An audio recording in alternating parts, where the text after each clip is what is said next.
ओम श्री गुरुवे नमः।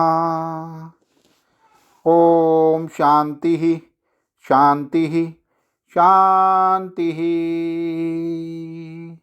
प्रणाम भगवान। भगवान योग वासिष्ठ महारामायण से निर्वाण प्रकरण पूर्वार्ध सर्ग नंबर 14 से 17 और शीर्षक है देव सभा में वायसराज भूषंड का वृतांत सुनकर महर्षि वशिष्ठ का उसे देखने के लिए मेरुगिरी पर्वत पर जाना। मेरुगिरी शिखर पर कल्पतरु का वर्णन, श्री वशिष्ठ जी का भूषंड से मिलना, भूषंड द्वारा उसका आतिथ्य सत्कार, वशिष्ठ जी का भूषंड से उसका वृतांत पूछना और उनके गुणों का वर्णन करना। सत्संग लेते हैं भगवान। वशिष्ठ जी कहते हैं, वत्सराम, पूर्व वर्णित उस अनंत परमात्मा के किसी एक अंश में मरुस्थल में प्रतीत होने वाली मृग तृष्णा की भांति यह ब्रह्मांड वर्तमान है। उस ब्रह्मांड में सृष्टि की उत्पत्ति के कारण तथा पूर्वकृत कर्मानुसार प्राणी समूह की रचना में संलग्न कमल योनि ब्रह्मा पितामह रूप से स्थित हैं। उन्हीं ब्रह्मदेव का मैं एक सदाचार संपन्न मानस पुत्र हूँ। मेरा नाम वशिष्ठ है। मैं धुर द्वारा धारण किए गए सप्तऋषि मंडल में वैवस्वत मनवंतरण पर्यंत निवास करता हूँ। एक समय की बात है, मैं स्वर्गलोक में देवराज इंद्र की सभा में बैठा हुआ था। वहाँ देवऋषि नारद आदि भी विराजमान थे। वे चिरजीवियों की कथा सुना रहे थे। मैंने भी वह कथा सुनी। उस समय किसी कथा प्रसंग के अवसर पर मुनिवर सातातप, जो मितभाषी, मानी और अगाध बुद्धि संपन्न थे, कहने लगे, मेरुगिरी के ईशान कोण में पद्मराग मणि से युक्त एक बहुत ऊंचा शिखर है। उसकी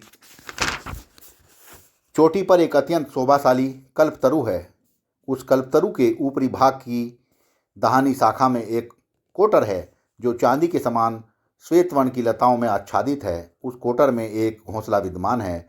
उस घोंसले में एक परम ऐश्वर्यशाली कौवा निवास करता है। उस वीतराग वायस का नाम भूषुंड है। देवगण, वह वायसराज भूषुंड इस जगत में जिस प्रकार चिरकाल से जी रहा है, वैसा चिरजीवी तो स्वर्गलोक में न कोई हुआ है और न कोई होगा। वह दीर्घायु तो है ही, साथ ही राग रहित, ऐश्वर्य युक्त, शांत और सुंदर रूप वाला भी है। उसकी बुद्धि अगाध और स्थिर है। वह काल की गति का पूर्ण ज्ञाता है। राघव, इस प्रकार जब कथा का समय समाप्त हुआ और सभी देवता अपने अपने वास स्थान को चले गए, तब मैं कौतूहलवश उस भुसुंड पक्षी को देखने के लिए चल पड़ा। फिर तो तुरंत ही मैं मेरुगिरी के उत्तम शिखर पर जा पहुंचा, जहां वह भुसुंड नामक कौवा रहता था। वह विशाल शिखर पद्म रागमणि से निर्मित था।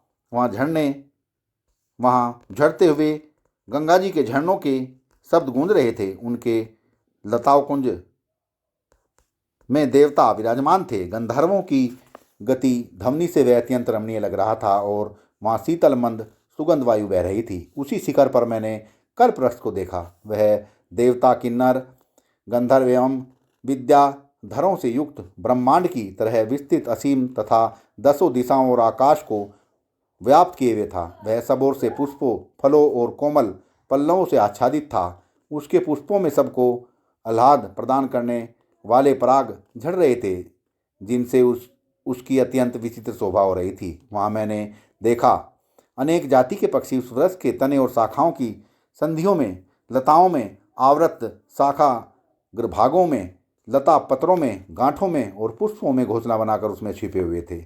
वहाँ मैंने ओंकार और वेद के मित्रभूत ब्रह्मा के महान हंसों के बच्चों को भी देखा, जिन्हें ब्रह्म विद्या की विधिवत शिक्षा प्राप्त हो चुकी थी एवं जो सामवेद का गान करने वाले थे। तत्पश्चात मैंने अग्निदेव के वाहन शुको को देखा। उसके शरीर का रंग शंख, विद्युत पुंज और नीले मेघ के समान था तथा कोई यज्ञ वेदियों पर बिछाए हुए हरित वर्ण के कुछ लताओं के दलों की भांति हरे रंग के भी थे। देवगण सदा उनका दर्शन करते रहते थे। वे मंत्रों का उच्चारण कर रहे थे। उनकी बोली स्वाहाकार की सी जान पड़ती थी। वहाँ मयूरों के बच्चे भी थे, जिनकी शाखाएं अग्निशिखा सी उद्वत थी। उसके जिनके पर जगनजनी पार्वती अर्थात अपने जूड़े में बांधने के लिए संभाल कर रखती थी, तथा जो स्कंद द्वारा विस्तारित शिव संबंधी संपूर्ण विज्ञानों के विशेष जानकार थे। इस प्रकार ज्यों ही मेरी दृष्टि उस वृक्ष की दाहिनी शाखा के एकांत कोटर पर पड़ी, त्यों ही मैंने देखा कि वहाँ बहुत से कोए बैठे हुए हैं और उनके बीच में ऐश्वर्यशाली एवं अत्यंत उन्नत शरीर वाला वायसराज भुसुंड विराजमान है। उसका मन आत्मज्ञान से परिपूर्ण है। वह दूसरों को मान देने वाला, समदर्शी और स्वार्ग सुंदर है। प्रक्रिया के निरोध से वह सदा अंतर्मुख वृत्ति वाला और सुखी है तथा चिरजीवी होने के कारण वह चिरंजीवी नाम से विख्यात है। वह भूतकालीन सुर, असुर और महिपालों के इतिहास का ज्ञाता, प्रसन्न एवं गंभीर मन से युक्त, चतुर तथा कोमल एवं मधुर वाणी बोलने वाला है। वह परमात्मा के सूक्ष्म तत्व का वक्ता तथा विज्ञाता है। वह ममता और अहंकार से रहित, बुद्धि में बृहस्पति से भी बढ़कर प्राणी मात्र का हितैषी बंधु एवं मित्र है। वह एक मनोरम सरोवर की भांति सौम्य, प्रसन्न, मधुर, ब्रह्म रस से युक्त, महान आत्मबल से संपन्न और आंतरिक अखंड शांत संवित है। गंभीरता का परित्याग न करने के कारण उसके अंतःकरण की शोभा प्रकटित हो रही थी। रघुनंदन, तदनंतर मैं उस भुसुंड पक्षी के सामने उतर पड़ा, मानो पर्वत पर आकाश से कोई नक्षत्र आ गिरा हो। मेरा शरीर कांतिमान तो था ही, अतः मेरे आने से वह सभा कुछ चंचल हो उठी। यद्यपि वहाँ मेरे जाने की कोई संभावना नहीं थी, तथापि मुझे देखते ही भुसुंड ने पहचान लिया कि ये तो वशिष्ठ जी पधारे हैं। फिर तो वह पर्वत से उठे हुए छोटे से मेघ खंड के समान अपने पत्र पुंज के आसन से उठ खड़ा हुआ और मधुर वाणी में बोला, मुनिवर, आपका स्वागत है। तत्पश्चात उसने आसन, अर्घ्य और पाद आदि देकर मेरा सत्कार किया। उस समय उस महान तेजस्वी भुसुंड का मन परम प्रसन्न था। उसने सौहार्दवर्ष मधुर वाणी में मुझसे कहना आरंभ किया। भुसुंड बोला, मुने, बड़े सौभाग्य की बात है कि चिरकाल के पश्चात आज आपने हम लोगों पर महान अनुग्रह किया है, क्योंकि आपके दर्शन अमृत से